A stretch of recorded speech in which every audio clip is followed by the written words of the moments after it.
ଖଳିସାହି ଦଶଦୋଳ ମହୋତ୍ସବ ଗତକାଲିଠାରୁ ଆରମ୍ଭ ହୋଇଯାଇଛି। ଖଣ୍ଡପଡ଼ା ବ୍ଲକ ଅନ୍ତର୍ଗତ ଖଳିସାହିରେ ପ୍ରସିଦ୍ଧ ଦଶଦୋଳ ମହୋତ୍ସବ ଆରମ୍ଭ ହୋଇଛି। ଗତକାଲି ମଧ୍ୟରାତ୍ରରେ ମିଳନ ପଡ଼ିଆର ସ୍ଥାନାଧିପତି ନୀଳକଣ୍ଠେଶ୍ୱର ପ୍ରଥମେ ମିଳନ ପଡ଼ିଆରେ ପହଞ୍ଚିବା ପରେ ଖଳିସାହି, ବୋଦସା, ମର୍ଦ୍ଦରାଜପୁର, ହରିଚନ୍ଦନପୁର, ପୁଆଣିଆ, ଗିରିଡିପାଟଣା, ଚାଉପଲ୍ଲୀ, କୋଟପୋଖରୀ, ଖୁଣ୍ଟୁବନ୍ଧ ଆଦି ଗ୍ରାମର ଆରାଧ୍ୟ ଠାକୁର ସୁସଜ୍ଜିତ ବିମାନରେ ପହଞ୍ଚିବା ସହ ପୂଜାନୀତି ଓ ଭୋଗ ଲାଗି ହୋଇଥିଲା। ଏହି ମିଳନ ଦେଖିବା ପାଇଁ ଆଖପାଖ ଅଞ୍ଚଳରୁ ଶତାଧିକ ଶ୍ରଦ୍ଧାଳୁଙ୍କ ଭିଡ଼ ଜମିଥିବା ପରିଲକ୍ଷିତ ହୋଇଥିଲା।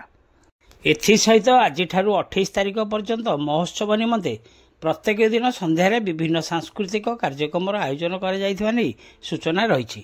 ପ୍ରଥମ ଦିନ ଓଡ଼ିଆ ସିନେ ଜଗତର ଆଗଧାଡ଼ିର କଣ୍ଠଶିଳ୍ପୀ ବିଭୁ କିଶୋରଙ୍କ ସଙ୍ଗୀତ ପରିବେଷଣ କାର୍ଯ୍ୟକ୍ରମ ରହିଥିବା ବେଳେ 26 ତାରିଖ ଦିନ ମଣ୍ଟୁ ଛୁରିଆଙ୍କ ସଙ୍ଗୀତ କାର୍ଯ୍ୟକ୍ରମ ରହିଛି। 27 ତାରିଖ ଦିନ ଓଡ଼ିଆ ଆଲବମ୍ କୁଇନ୍ ସିମରନଙ୍କ ଡ୍ୟାନ୍ସ କାର୍ଯ୍ୟକ୍ରମ ରହିଥିବା ବେଳେ ଶେଷ ଦିନ ତଥା 28 ତାରିଖ ଦିନ ମେଲୋଡି କୁଇନ୍ ଇରା ମହାନ୍ତିଙ୍କ ସଙ୍ଗୀତ କାର୍ଯ୍ୟକ୍ରମ ରହିଥିବା ନେଇ କମିଟି ତରଫରୁ ସୂଚନା ଦିଆଯାଇଛି।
केमिति अछि बोली पचारुथिले कि मो प्रभु मो केमिति अछि बोली पचारुथिले।